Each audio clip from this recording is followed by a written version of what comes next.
Alright, before I start this off, allow me to preface by saying this. I have seen and heard a variety of complaints when it comes to Wuthering Waves, and I understand there are a lot of people out there that had just been struggling with their application these past few days. But Kuro Games has been releasing hotfixes and working on updates to further improve the gaming experience.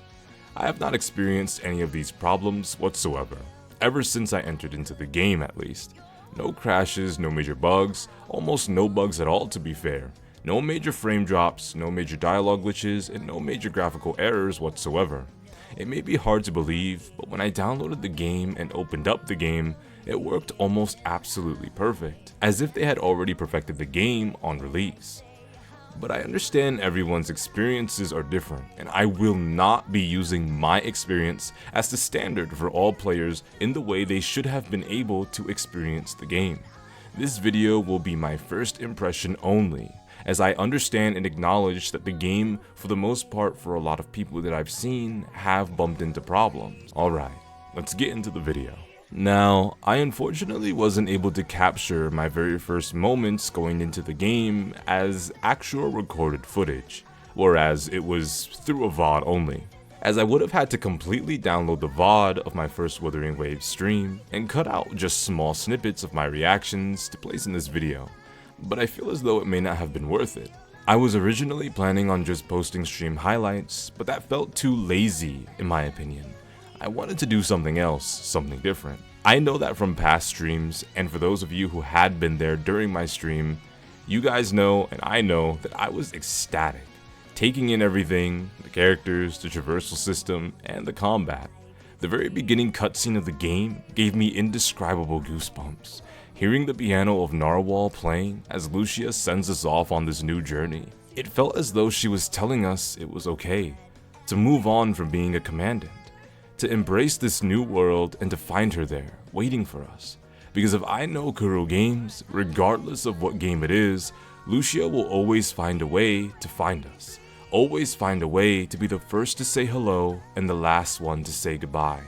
No matter who your favorite character might be, Lucia will always be there to serve as the most loyal ally to you on any journey. Now, as for my legitimate first impressions, as I need to give the game a bit more time before I give any kind of final verdict of whether it's bad, good, or perfect, even though it's met and surpassed a lot of my expectations, I was met with a feeling I hadn't felt since opening up Genshin for the very first time all the way back in September of 2020.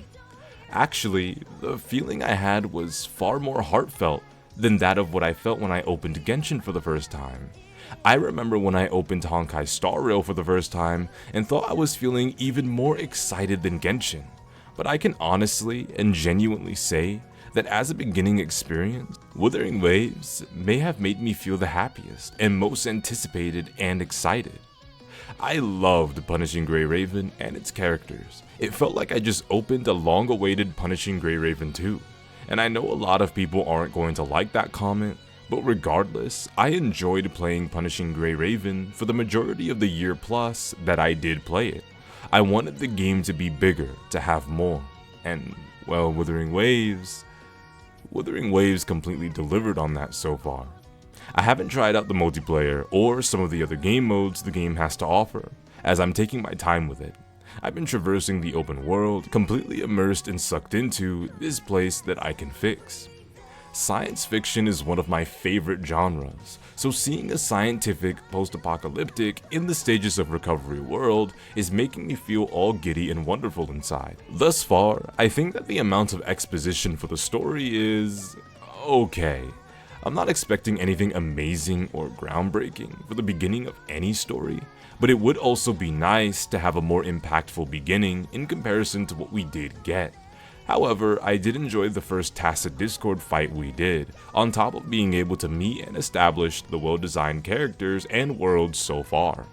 At this point, there is no alpha to be found, but considering that Roland and Luna have already found each other through Scar, and that very obviously Luna-coded woman in red with the bandages, Alpha shouldn't be too far behind, as she is one of Kuro's favorites after all. As for the visuals of the world was a lot more colorful than I was anticipating.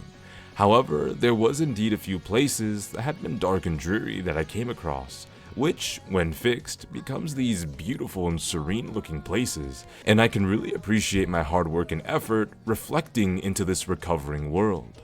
I've come to accept that the game takes place during a time where the world isn't hurting nearly as much as I was expecting it to be, and I can understand that. I may have wanted a darker and more dreary story and environment, but what's done is done, and all I can do is enjoy and appreciate what I have. I didn't think that I would fall in love with the rover as hard as I did. Hearing her speak and seeing how beautiful and wonderful her design is felt incredibly nice. It was refreshing to see, hear, and experience her speaking during Quest, and it's equally refreshing to see such an incredible looking MC duo that puts all of the other gacha MC designs to shame by an incredibly large margin. Sorry guys, but I am not and will not budge on this. I'll die on this hill if I have to, with an army of people who'll agree with me. As for the 5-star characters, I haven't played with all of them, but I've seen them in action and they all look very cool.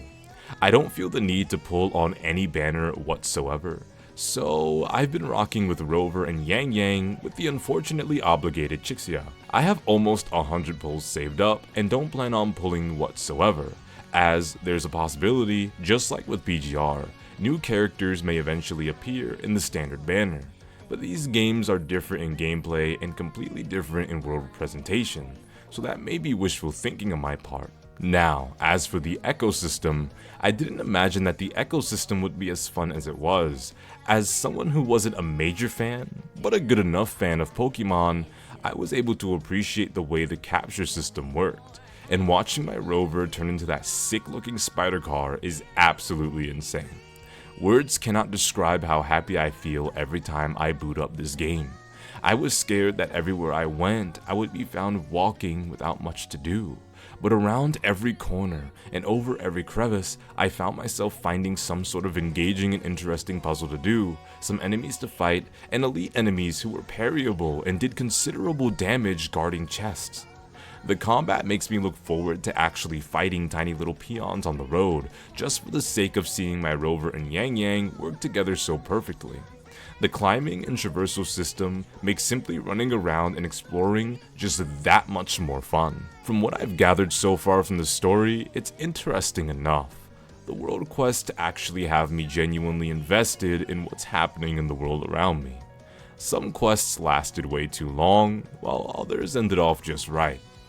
I don't know what else I can really say, other than the fact that I hope the dialogue glitches gets fixed for the lot of you, the crashes don't happen for any more of you, and your experience becomes just as good as mine, but other than that, as a first impression, it's made a lasting one on me.